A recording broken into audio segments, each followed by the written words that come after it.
Okay, don't worry. I saw the poll in the last video. You guys were very, very clear that you want me to finish the other two parts of the Minato Explained series next. And yeah, the next two videos I make after this one are going to be those. I'll say it right out, the next video after this is going to be the Aegis Explained, and then the third one's going to tie those two together somehow, so look forward to that. But the day this video is coming out, I will be getting my wisdom teeth taken out, and I have no idea when I'll be able to talk for long enough to record another video after that. So, since it would take a lot more time to finish the Aegis Explained video, because I need to record a lot of Xenoblade 2 cutscenes that I don't even know which ones I'll need right now because I haven't written the script, I'm going to put this one out as a bit of a stopgap so I have a video that doesn't take nearly as much editing and can, well, just have something in between now and when I can talk next. So that's the only reason you're seeing this video. The next two videos will be the next ones in that series. But today we're going to talk about character classes, and this is kind of an interesting thing because two Xenoblade games have classes and two do not. X and 2 actually have explicit classes, and Torna doesn't, but they're actually hidden since it uses a modified version of 2's battle system. The drivers do actually have classes based on their own weapon type and then the two blades they have equipped, so they technically always have the class bonus passively in there, but we're not going to be talking about that. We're going to be only talking about Xenoblade Chronicles 1, because it's in a universe that has never had character classes. Now, the classes in 2 are very abstract, and I'm not going to even talk about X's ones because that's really complicated, so I'll probably go and later talk about what standard RPG class all of the weapon types in 2 will be, but this time we're just going to focus on all of the party members, including guests, in Xenoblade Chronicles 1, so obviously spoilers for all of those. With that out of the way, we're gonna go in the gameplay order. So we're not gonna talk about the prologue, guys. We're basically gonna go through the main 7 in the order you get them, and then talk about the 3 guests later on. Keep in mind, I'm going to be talking about standard RPG classes, that is, your typical high fantasy swords and sorcery type thing, so if one of these characters almost exactly fits some obscure class from an MMO with 200 people playing it right now that I've never heard of, forgive me, I'm talking about, like, the traditional ingrained in anyone who's ever played any kind of RPG mind type of classes. So, let's start with the Minato boy himself, but before he gets the Minato. Because Shulk is really the only character besides Fiora, obviously, to have 2 completely separate movesets. He has his normal arts, which are ones you could do with a sword that isn't the Minato, and then the Minato arts, which are really a completely different style of play. With his normal arts, and also keeping in mind the way he thinks and the way he fights, I would actually consider no Minato Shulk to be a thief or a rogue type character. His most iconic art is literally backstabbing, and in general he's a glass cannon with high attack and low defense. A lot of his arts do a bunch of different special effects to the enemies and play around with mechanics outside of pure damage, like healing or messing up his own HP to do stuff. Plus, he has 3 arts with positional benefits. And additionally, he's a smart guy who likes to think a lot more tactically than, say, Ryan or possibly even Dunban, which kind of fits the be in the shadows, the one mastermind planning everything type thing. I would consider him more of like a tinkerer or mechanist type character if he actually used things he designed like that in battle other than I built the sword and now I'm going to kill stuff with it. Of course, those 8 arts are only half of the picture because once he picks up the Minato, Shulk gets a ton more versatility. He gets a lot more attack power, but his defense isn't boosted beyond having a couple extra gem slots to slot muscle up if you really want to, so I wouldn't say that makes him qualify as a fighter, but the added versatility the Minato arts and visions give him make me think he's much more of a sword mage type character. Using Ether is basically the Xenoblade 1 universe equivalent of magic, and most of the Minato arts are Ether-based, even the buff ones, so I would definitely consider a character who picks up a sword and then gains a bunch of magical abilities tied to that would count as a sword mage, especially if they're still a little squishy to be the archetypical rough-and-tumble frontline fighter. Next up, we have Rhine, and we're just talking about fighters. I would definitely consider Rhine to be the archetypical fighter or knight, if he wasn't so obviously a barbarian or berserker type class. It's not so much that, oh, he's a physical tank type thing with little to no magical ability that makes me think that, because that could be fighter/knight in certain types of games and contexts, but it's the fact that his personality and a few of his arts lend very, very obviously to that idea. We all know Ryan, he has a very one-track mind and pretty much will hit before asking questions or trying to think tactically about things. Additionally, he has a few auras, and two of them are Rage and Berserk. I'm pretty sure that makes you think like Berserker or Barbarian. Yeah, this probably falls under the general umbrella of Fighter, but I would consider that type of class the kind of doesn't think at all, pretty much just hits hard and tries to take damage as a separate thing from like a knight type or more soldier-esque fighter. Ryan is a soldier, but he doesn't really fight like one, let's be real. So I would definitely consider Ryan to be like that. Next up is Fiora, and in Ham's mode, she only gets 4 arts, and pretty much 3 of them are just copy-paste from Shulk, so there's not really much to say about her. She's just a typical rogue-type character, but with, I guess, less of the intelligence that typically comes with that, although she's not stupid. She's just not a genius like Shulk is. And she uses more appropriate weapons for the class because daggers make a bit more sense than gigantic claymore for someone who likes to sneak around.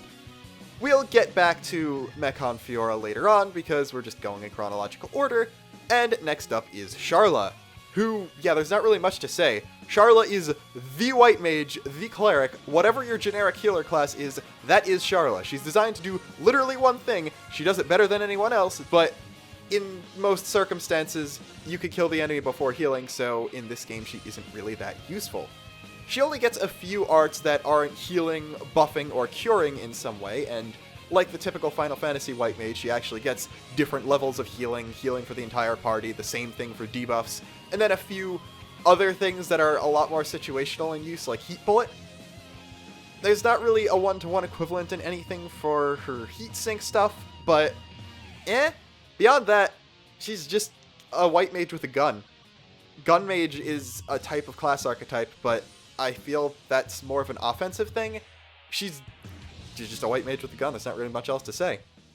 Next up, we get to Dunban. I'm not counting Minato Dunban, because he only gets 2 arts, but regular Katana Dunban, we've talked about Fighter like 4 times now, and this is finally a character that falls under that umbrella.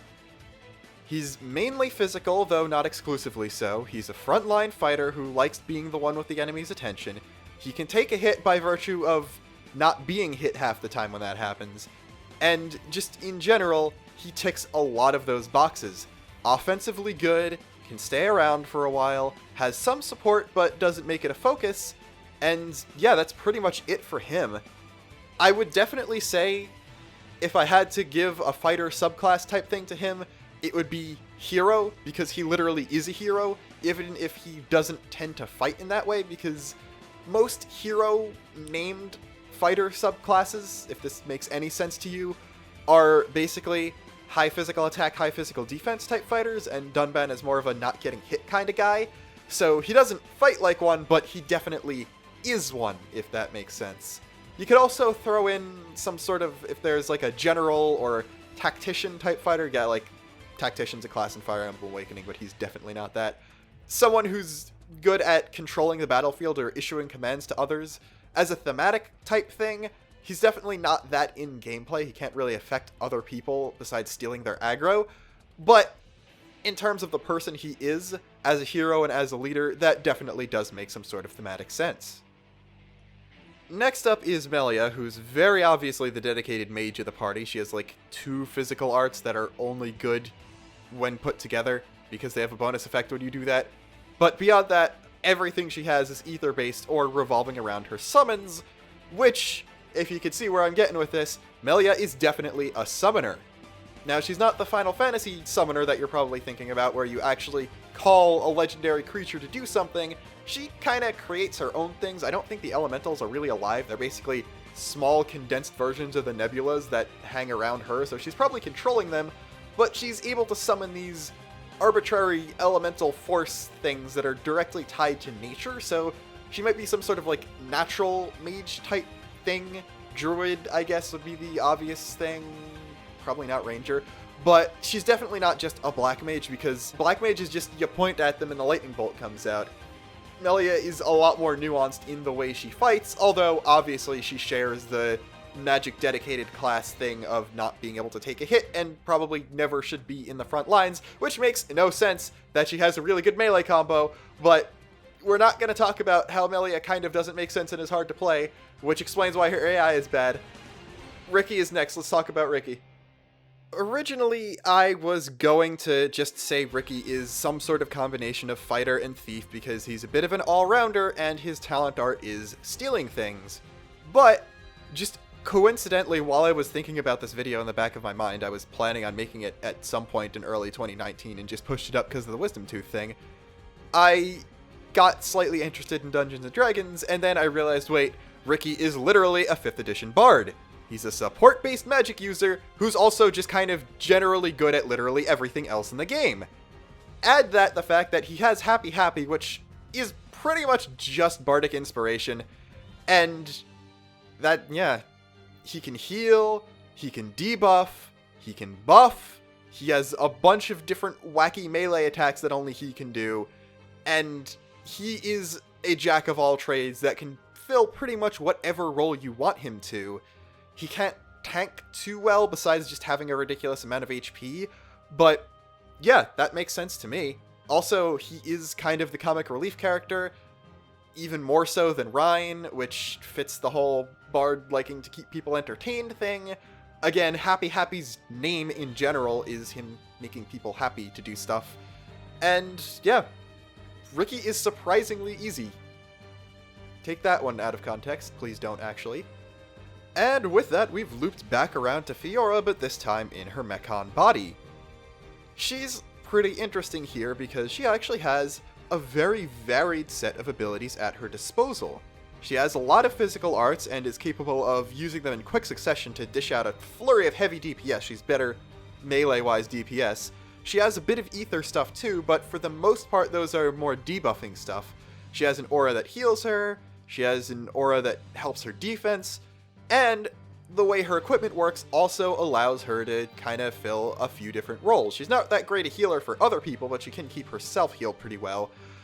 And she can also be either pure DPS, like Shulk, or a bit of a tank, like either Ryan or Dunban, depending on how you choose to build her. And it's because of this that she's a melee weapon user who can do a bunch of different things. She is also, like her brother, makes sense because they're family, another fighter. Dunban fits in a very, very specific archetype, but Fiora is kind of a fighter who's at the bottom of the class tree, and depending on how you choose to build her, you can send her up any so branch you choose. As fun as she is to play as, there's not really too much else to say about her because fighter is pretty much a blanket term for anything that doesn't fit squarely in another archetype, and while yeah, some of the specializations you can send her down would probably fall under other classes, there's not really anything better than fighter to describe how she is as a whole, and there's not really a robot class, except in Dokapon Kingdom. Why would you ever use Dokapon Kingdom as a metric for measuring other RPGs? Just let's pretend that never happened and talk about the guest characters. Mumkar will go first because he's only there in the Battle of Sword Valley, and I would probably say he's, again, like Rhine, the barbarian/berserker type character. It's kind of interesting because Dunban's trio actually has a tank, a DPS, and a healer.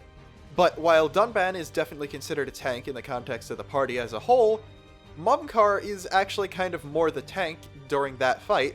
Dunban's the DPS since he has the Minato, and then Dixon's the healer because he's the only one with a heal at all in the first place.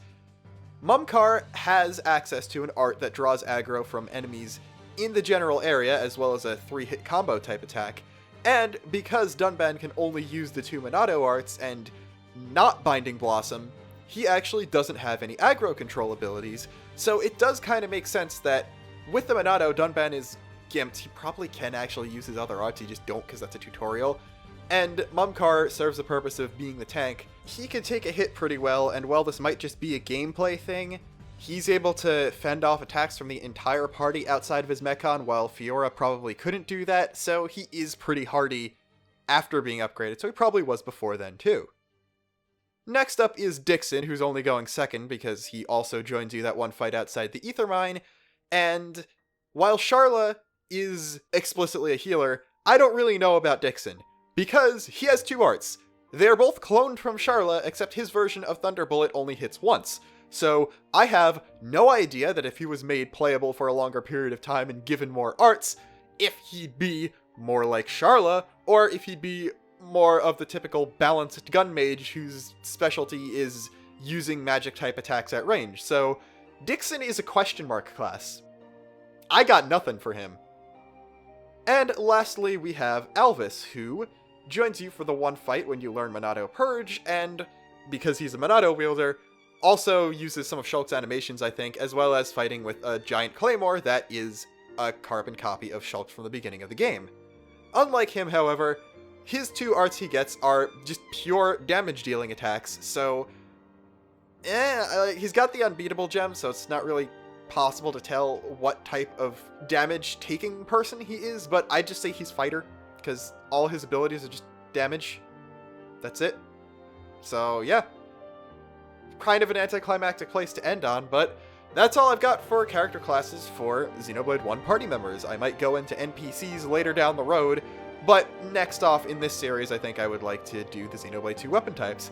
But that's definitely for some point in the future, because I got 2 other videos to make as soon as I finish getting better. So, I hope you're okay with this being a stopgap video, and hopefully I'll be able to make the Aegis one soon.